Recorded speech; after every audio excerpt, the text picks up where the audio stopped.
It's 2 a.m. You've tried feeding them, rocking them, and changing the diaper, but the baby is still screaming. You might start thinking your parenting instincts are broken. They aren't. You are just trying to navigate a difficult situation without a roadmap. Instead of desperately cycling through every Soothe trick you can follow a specific 3-step system that replaces that late-night guesswork with a predictable routine. By learning to interpret these signals, you replace the feeling of helplessness with a clear course of action, giving both you and your baby a much better chance at getting back to sleep. Step 1 focuses on the window before the full meltdown. Every baby produces pre-cry sounds, short, repetitive noises that serve as an early warning system. This graphic displays the 5 Dunstan baby language sounds. Top row, ne, signals hunger from the sucking reflex. E means air is trapped high in the chest. Air indicates lower gas. Bottom row, he, points to physical discomfort. Ow means ready for sleep. When you listen for these specific sounds, you can address the core need immediately.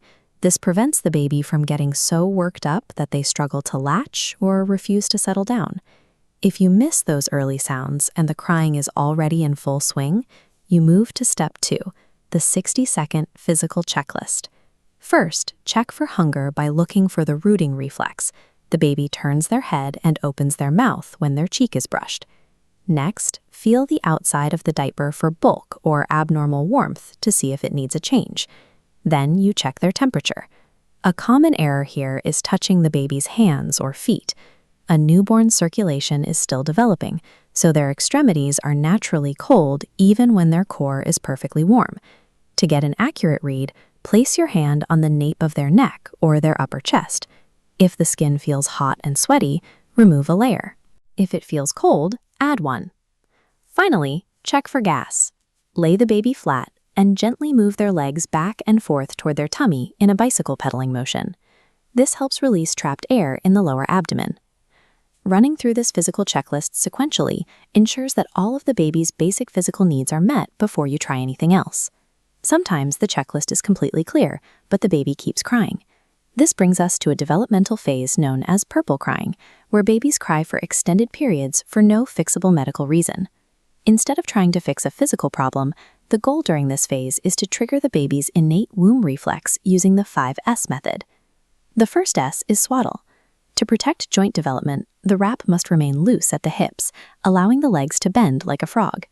You must also stop swaddling entirely the moment the baby shows signs of rolling over. The second is side or stomach position. Holding a fussy baby on their side or belly can quickly calm them down, but this is strictly a holding position.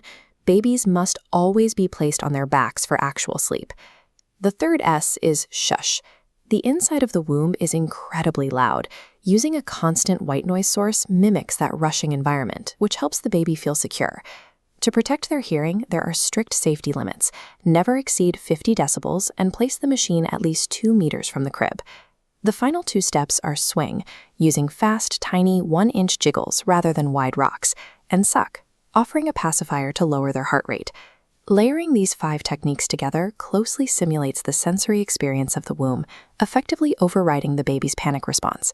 So the workflow is clear. Listen for the pre-cry, run the 60-second physical checklist if they escalate, and deploy the 5S method if the physical needs are already met. This image highlights a simple 7-day baby tracking log. Writing down what works over a week moves you past relying on flawed instincts and toward recognizing hard data. By logging the time and cause of each crying spell, you start to see predictable patterns. You might notice that trapped gas consistently occurs at the exact same hour every evening, allowing you to intercept it before the crying even starts. Remember, a crying baby is a standard part of early development. It is a biological response, not a reflection of your capabilities as a parent. When you apply this structured 3-step system and track the results, you stop guessing in the dark. You trade late-night anxiety for confidence, and you finally reclaim your peace of mind.